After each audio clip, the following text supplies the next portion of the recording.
Welcome back. It is the battle for Karnataka. Roughly about 8% polling till 9 a.m. across the state. We need more people, both in Bengaluru as well as the rest of Karnataka, to come out and cast their franchise. Our reporters are joining us. Akshara is joining us from South Bangalore, where notoriously the voting turnout last time around was under 50%. Pallavi Ghosh is joining us from Kanakpura. She's just spoken to DK Shivkumar, who's visited a temple. Now he's en route to go to cast his vote. Pallavi, first things first, DK Shivkumar there extremely confident that the Congress party will come back to power and the people of Karnataka will vote for change.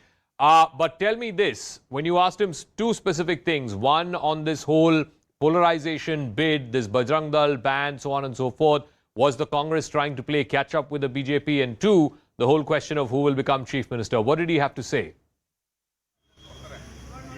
Well, on both the counts, at least as far as the issue of Bajrang Bali is concerned, very, very defensive. In fact, he was standing at the temple and frankly speaking, Zaka, he insisted on giving that interview to me right inside the temple because he wants to prove a point on a day like today that the Congress party is as much of a Hindutva party as, say, the BJP is. In fact, he did say that in the interview that this is not a property of any one political party. The Congress party believes in it. We have a trust. We have a system where we are going to be setting up Hanuman temples should the Congress party come to power. So we saw that swag, if I may use that word, in DK Shivkumar when we were talking about the whole Hindutva agenda. But on the issue of Chief Minister, no surprises there. In fact, if you've been noticing, Zaka, over the last 24 to 48 hours, there have been videos which have been issued by the Congress party where both DK Shivkumar as well as Siddaramaiah are interviewing and talking with each other. Clearly, the message that they are trying to send out is that we are one. In fact, yesterday also, both of them visited a temple in Bengaluru.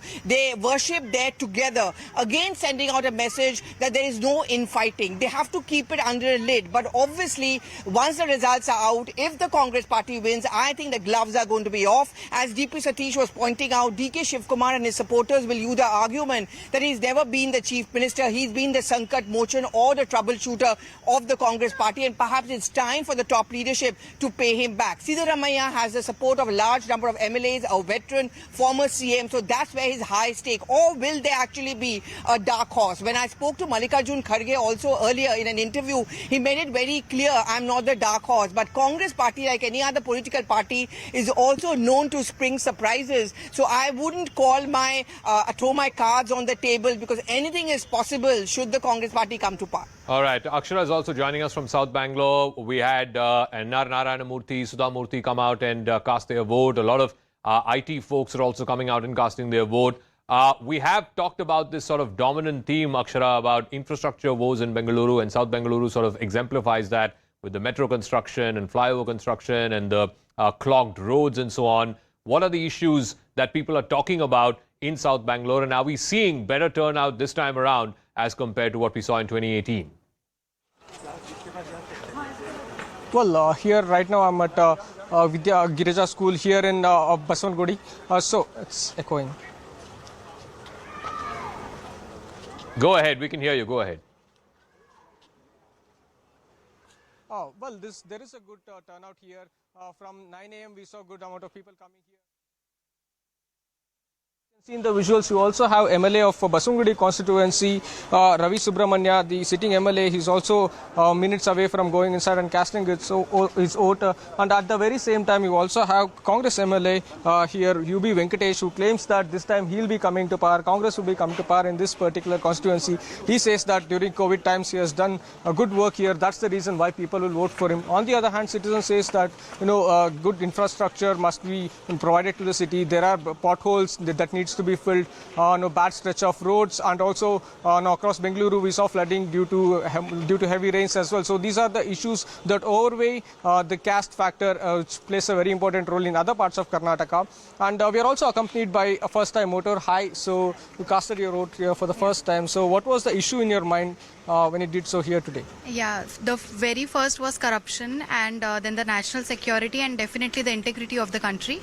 Yeah, these three were the main things in my mind before voting. So what do you have to say about the infrastructure here, and what work needs to be done in this particular constituency across Bengaluru? What was in your mind when you casted your vote? problems across my mind were actually the women's security, because we have been saying lately that Bangalore is facing a lot of problems. I mean, the women here, they are facing problems by various people. I mean, the auto drivers and all those things. So I think that should be looked into. Okay. That's the most important thing as of now. Okay, and we also have a very interesting person here, Colonel Srinivas, who's also casting the vote for the very first time. He couldn't do so because he was serving in the army. So could you tell us more about, and also what was the issues, what were the issues in your mind when you voted for the first time here in Bangalore? Yeah, hi everyone, I am Colonel Srinivas, Jai Hind to everyone.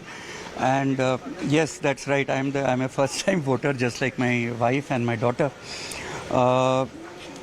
The issues that I have considered, I have already cast my vote, you can see this.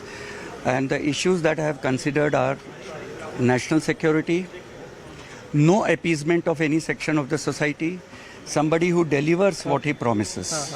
So he's saying that he casted his vote to someone who delivers promises or the demands which they have. So that's what the people of Bengaluru had to say. First-time voters saying women's security and other infrastructural problems that need to be solved in the IT sector.